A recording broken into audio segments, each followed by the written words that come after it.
मेरा अफसाना चैनल पर आप सभी का स्वागत है। दुनिया में दो तरह के लोग होते हैं। एक वे जो छोटी सी प्रॉब्लम आ जाने पर घबरा जाते हैं और दुखी हो जाते हैं। दूसरे वह लोग होते हैं चाहे कितनी भी बड़ी मुश्किलें उनकी ज़िंदगी में आ जाए लेकिन वो हमेशा खुश रहते हैं, हर प्रॉब्लम में अपने आप को संभाल लेते हैं। एक वे जिनके पास सब कुछ होते हुए भी लेकिन फिर भी वह हमेशा दुखी दिखते हैं, आपको हमेशा वे दुखी ही मिलेंगे।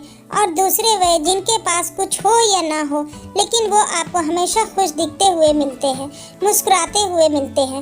यह कहानी ऐसी है कि आपके जीवन में हज़ारों मुश्किलें या बड़ी परेशानियां क्यों ना आ जाए लेकिन यह कहानी आपको हर मुश्किल में रहना और मुस्कुराना सिखा देगी। एक फ़कीर एक देश की यात्रा पर निकला। जब रास्ते में रात हो गई तो वो एक व्यक्ति के घर रुक गया। उस व्यक्ति का नाम था आनंद। आनंद ने उस फ़कीर की खूब सेवा की और दूसरे दिन आनंद ने फ़कीर को उपहार देकर विदा किया। वह फ़कीर आनंद की सेवा से बहुत खुश हो गया और दुआएं देने लगा कि हे भगवान, आनंद को हमेशा खुश रखना और वो हमेशा दिन प्रतिदिन आगे ही बढ़ता रहे। इस बात पर आनंद हंसने लगा और फ़कीर से आनंद बोला, हे फ़कीर, जो है वह भी अब नहीं रहने वाला। इस बात पर फ़कीर आनंद की तरफ देखता ही रहा और वो आगे चला गया। कुछ साल बाद फिर फ़कीर आनंद के घर आया और देखा सारा धन और सारी संपत्ति सब कुछ चला गया है। आनंद एक गांव में ही बड़े ज़मींदार के यहाँ नौकरी कर रहा है।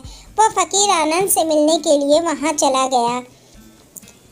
आनंद ने उस अभाव में ही उस फ़कीर का स्वागत किया और झोपड़ी में ही फटी चटाई पे ही बैठा दिया।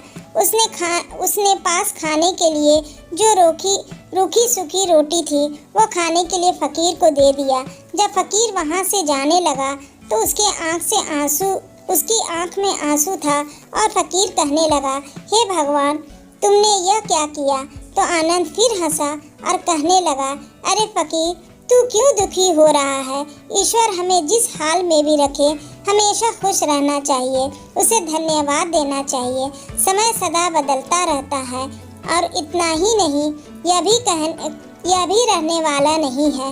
इस पर फ़कीर सोचने लगा, मैं तो केवल वेश से ही फ़कीर हूँ लेकिन सच्चा फ़कीर तो तुम हो आनंद। कुछ साल बाद फ़कीर फिर यात्रा पर निकला और आनंद से मिला और देखता ही रह गया क्योंकि सब कुछ बदल चुका था। आनंद अब ज़मींदारों का ज़मींदार बन चुका था। उसे मालूम हुआ आनंद जिस ज़मींदार के यहाँ नौकरी कर रहा था उसकी कोई संतान नहीं थी और अपनी सारी संपत्ति और जायदाद आनंद को दे दी। फ़कीर बहुत खुश हो गया और आनंद से कहा, अच्छा हुआ वह ज़माना गुजर गया, भगवान करे अब तू ऐसा ही बना रहो।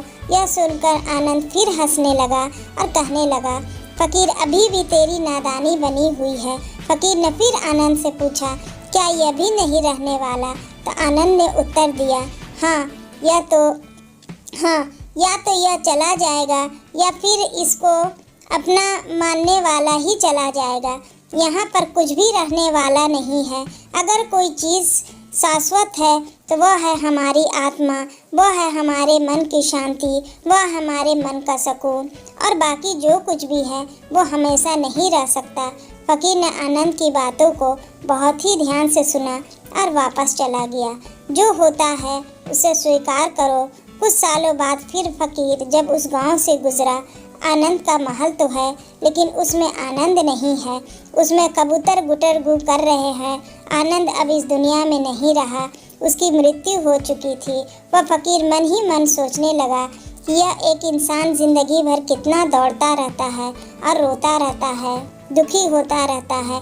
जिन चीज़ों के लिए इंसान तड़पता रहता है, दुखी होता रहता है, वास्तव में वह चीज़ जो हमेशा रहने वाली है ही नहीं, वे सारी चीज़ें बदलने वाली है।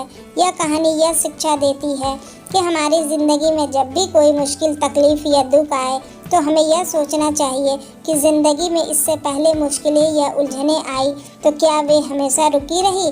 जैसे सारी मुश्किलें आकर चली गई वैसे ही यह भी मुश्किल चली जाएगी, यह भी हमेशा रहने वाली नहीं है। तो आप हमेशा याद रखिए कि ज़िंदगी में कितना भी बड़ा दुख क्यों ना हो, वो हमेशा रहने वाली नहीं है। ये दुख भी चले जाएंगे।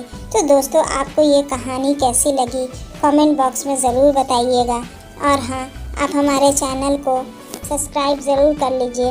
कहानी पढ़ने और सुनने के लिए आप सभी का दिल से धन्यवाद।